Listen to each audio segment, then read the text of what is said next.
Good day, everyone. Here's our RVP on the introduction to the Constitution of the Self by Jerry Lanuza.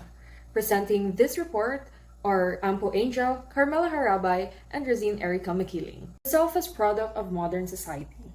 The self in modern society is molded by social, cultural, economic, and technological influences, challenging the notion of an innate, unchanging essence of the self. Social construct of self as dynamic product of social influence.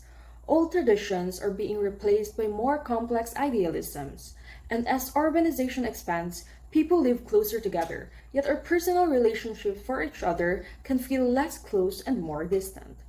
Modernization delocalizes or frees the self from the traditional way of life, while due to advancement in technology, way of thinking, and perception of life, individuals do have wider access to diverse ideas, cultures, and opportunities, which stimulates a change of path and the right to choose of the individual. Lastly, the localization of the self leads to search for self-authenticity. So the modern self has infinite possibilities presented to the individual. It's free to seek its own identity, and it's free to mold its own path. The self is regarded as thinking intelligent being that has reason and reflection and can consider itself as itself, the same thinking thing in different time and places. So this statement is pertaining to a being that can think and understand itself, wherein it is aware of who it is regardless of the influence of time and space. It's basically talking about self-awareness and identity across time and space. Modern individualism yielded problems for modern individuals, Rousseau's attempt at self-diagnosis and authenticity. Rousseau, representing the modern being, is a modern man, free from the constraints of tradition and a master of himself. However, the infinite possibilities destroy the self in its own ways.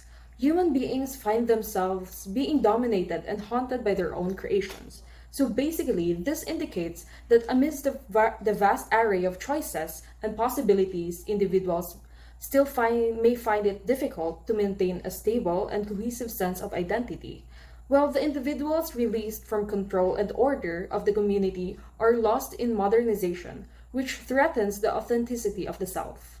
Marxist alienation, the separation of itself from its own objective reasons.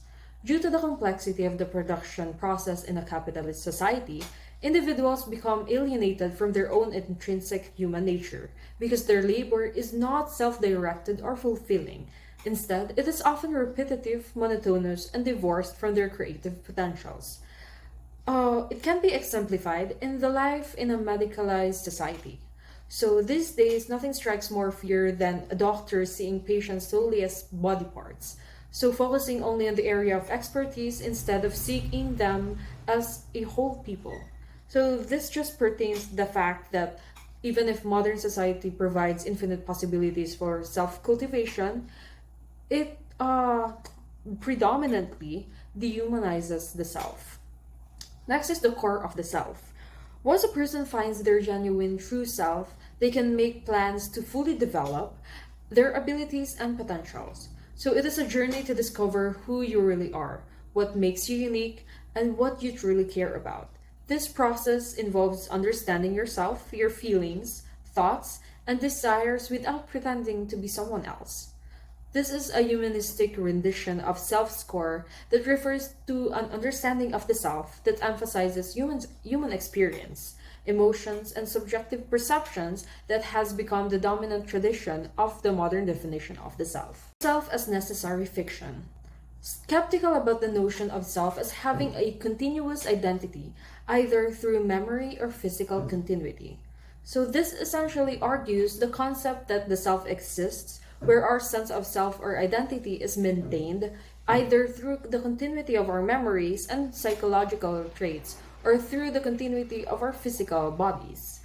Self as nothing but residue of metaphysical fiction of substance.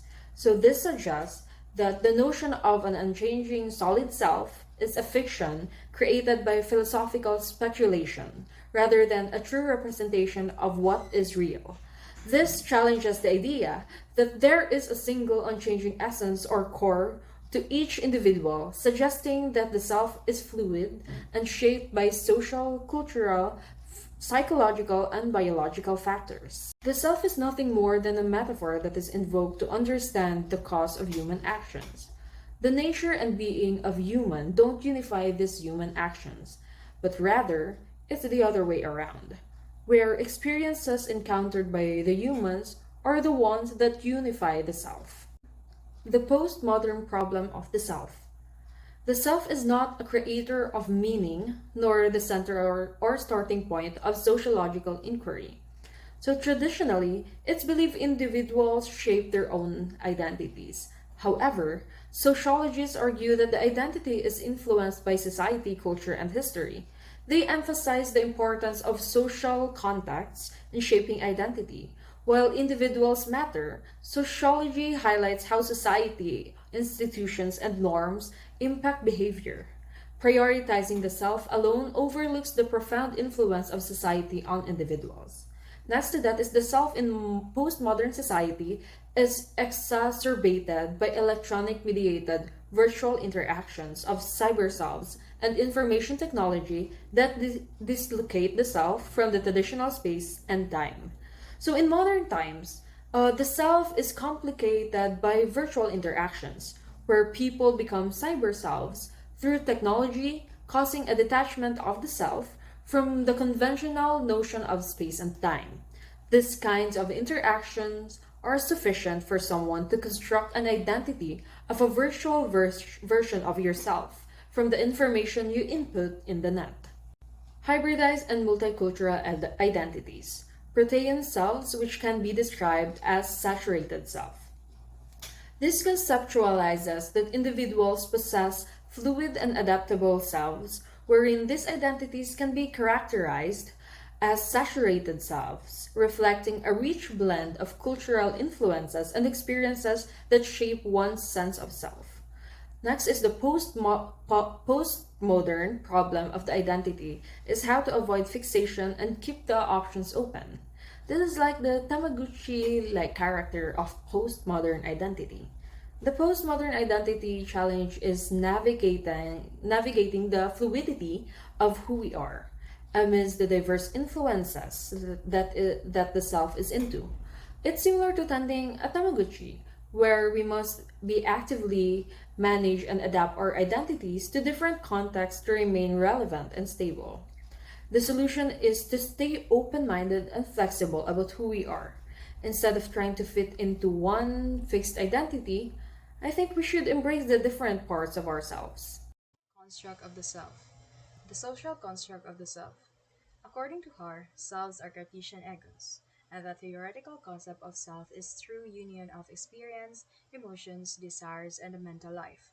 In simpler terms, the concept of selves refers to the idea of an individual's inner identity or consciousness.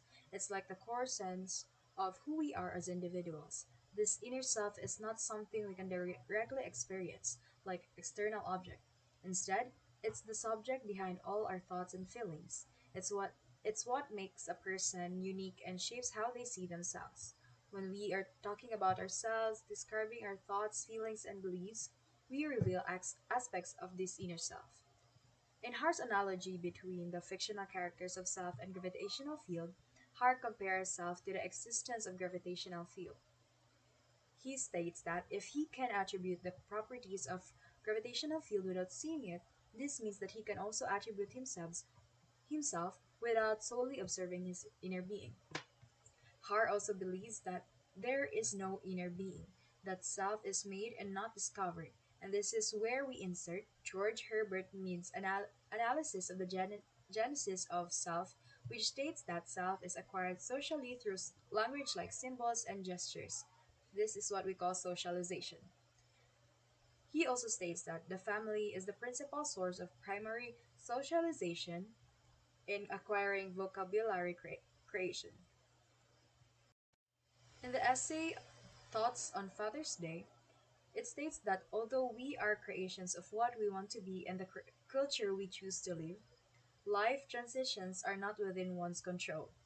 Not everything we learn in our distinct cultural upbringing will be brought together with us because there are aspects of human behavior that are not easily malleable by culture. Another side of socialization is self constitution. It is the freeing of oneself from accumulated figures of authority in one's life. The essay Summing Up a Life states that even without self awareness, we always yearn to see ourselves away from the shadow of the people we see as authority figures like our parents, teachers, and our moral elders. In Marcel Proust's Remembrance of Things Past, it shows the scenario of wanting to be free from this kind of authority figures. Marcel was able to imagine his childhood and saw these authority figures in a new light, not as moral superiors, but also fellow sufferers who are also slaves of generational emancipation. Self constitution is an effort of this redescription of a life, the urge to find new vocabulary, new words, and new metaphors of reimagined life. Self is indeed an active, strategizing agent that negotiates for the definition of its own. So now we will discuss about the rewriting the self as artistic creation. So according to Nietzsche, those individuals who strive to give themselves style, service their weakness and strength, and turn it into something admirable are individuals who are grand and rare art. All one can do is to conceal the ugly and reinterpret it into something admirable and attractive. In the end, what matters most is that we have a sense of style or taste in how we shape ourselves. Whether others agree with our choices, it is important as the fact that we've put through an effort into it. it it's about making ourselves into something we're proud of, like creating a beautiful piece of art. So, in the reading of Blood, Men, and Other Metaphors, life was defined as a work in progress by Mary Bateson in her book Composing a Life. According to her, life is a trip in which you can easily decide the route as if your senses are on indefinite suspension until you reach your destination. Additionally, life can also face redirections. However, these redirections can be more valuable than the original destination. However, Irenis does not wish for discovering something or changing something in her act of rewriting her narratives, but only to redescribe the experience in a new way. And so, as Nietzsche stated, although we cannot change our past, we can recreate it in an artistic way. In the reading Confession of a Fratman, the writer believes that joining a university fraternity enabled him to recreate himself and do something without the consultation of anyone. Through his experience, the writer describes his experience as a fratman in a wider context, challenging himself to find alternative affiliations that are more fulfilling to offer to another student, instead of renewing and changing his experience. In the essay Immigrants of Past, Geography and Memory and Memories in Lahar Island, Locations of Self and Time and Space was recognized and it focuses on the interlocking character of spatial and historical dimensions of self creation. The essay Geography and Memory reminds us of the lost landmarks that connect individuals' identity through collective memories. According to it, the pre-war landscape of lush mountains and wild rivers has been dismally effaced by neglect, greed, and indifference. Our search for the landmarks of one man's memory led us to instead into a depressing discovery of what we have lost. In simpler context, this means that as we strive to make memories to a person's life, we ended up being reminded of what we lost along the way.